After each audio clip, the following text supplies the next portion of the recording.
नमस्कार, योग रुपये सावी या यूट्यूब चॅनलमध्ये आपलं स्वागत आहे। आज आपण करणार आहोत प्राणायाम। प्राणायाम आपल्याला रोज सकाळी किंवा संध्याकाळी आपल्याला जसं जमेल तसं 10 ते 15 मिनिटं करणं गरजेचं आहे। सुरुवातीला आपल्याला सुखासनामध्ये ताड बसायचा आहे, ज्ञानमुद्रेमध्ये। त्यानंतर आपल्याला दीर्घ श्वास घ्यायचा आहे आणि हळूवारपणे आपल्याला रेचक पद्धतीने सोडायचा आहे। पुन्हा एकदा आपल्याला पूरक श्वास घ्यायचा आहे, पुन्हा एकदा हळूवार रेचक करायचा आहे, पुन्हा एकदा आपल्याला रेचक करायचा आहे। रिलॅक्स। आता आपल्याला भस्त्रिका करायची आहे। श्वास दीर्घ करून व रेचक करून केला जातो। श्वास आत घेण्याची व बाहेर सोडण्याची क्षमता समान ताकदीची ठेवून भस्त्रिका प्राणायाम केला जातो। आपल्या क्षमतेनुसार श्वास घ्यावा व बाहेर सोडावा। आपल्या कुवतीनुसार वेग व आवर्तने वाढवत जावे। आपल्या क्षमतेनुसार हा प्राणायाम करून आवश्यक विश्रांती घेऊन दुसरा प्राणायाम करावा। रिलॅक्स। पुन्हा एकदा आपल्याला दीर्घ श्वास घ्यायचा आहे, पुन्हा हळूवार सोडायचा आहे, पुन्हा एकदा हळूवार सोडायचा आहे।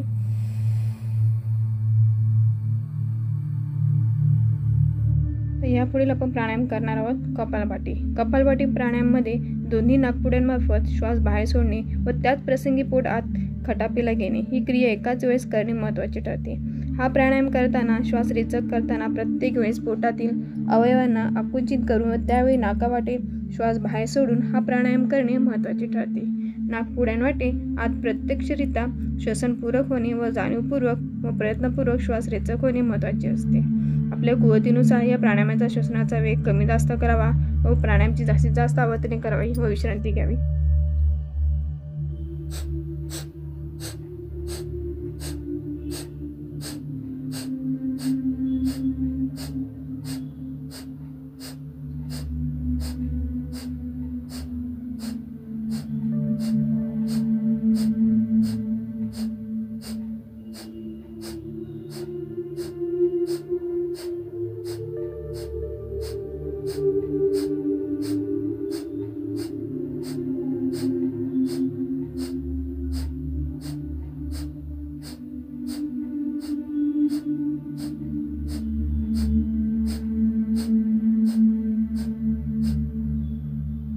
रिलॅक्स। श्वास घ्यायचा आहे, हळूवार श्वास सोडायचा आहे।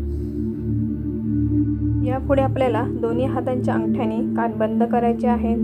त्यानंतर कुठेही जीभ आपल्याला वरखाली टच करायची नाही आहे, मधोमध ठेवायची आहे। त्यानंतर तर्जनीने दोन्ही हाताची जी तर्जनी आहेत ते आपल्याला भुवयावरती ठेवायची आहे। त्यानंतर मध्यमा आणि अनामिकेने आपल्याला डोळ्यांवरती ठेवायचे आहेत आणि करंगळीने आपल्याला नाकपुड्याने हलकं दाब द्यायचा आहे। त्यानंतर आपल्याला दीर्घ श्वास घ्यायचा आहे। त्यानंतर हळूवार श्वास सोडताना आपल्याला मचा उच्चार करायचा आहे।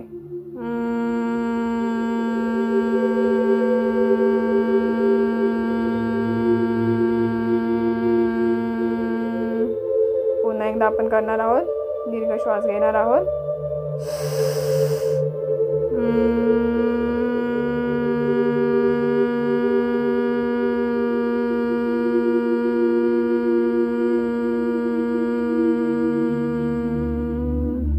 पुन्हा एकदा आपण दीर्घ श्वास घेणार आहोत,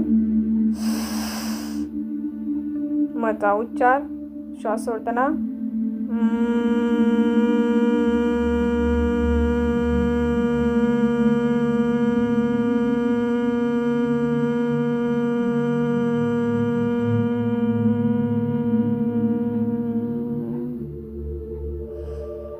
आता आपल्याला रिलॅक्स व्हायचं आहे।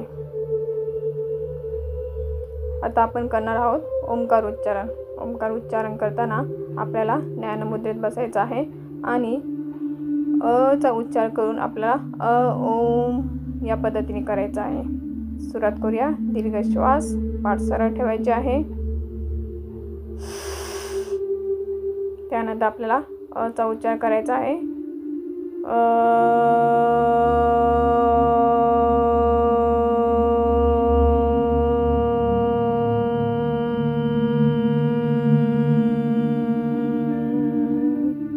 पुन्हा एकदा दीर्घ श्वास.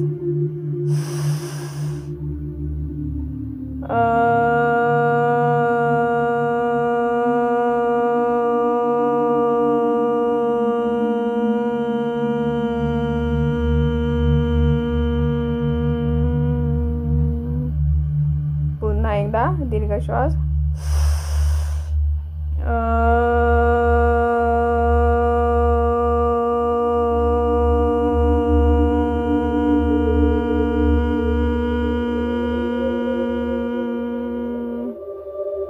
रिलॅक्स व्हायचं आहे. प्राणायाम केल्याने आपल्या शरीरात खूप फायदे होतात, तर नक्की करून पहा आणि तुमच्या प्रतिक्रिया नक्की कळवा.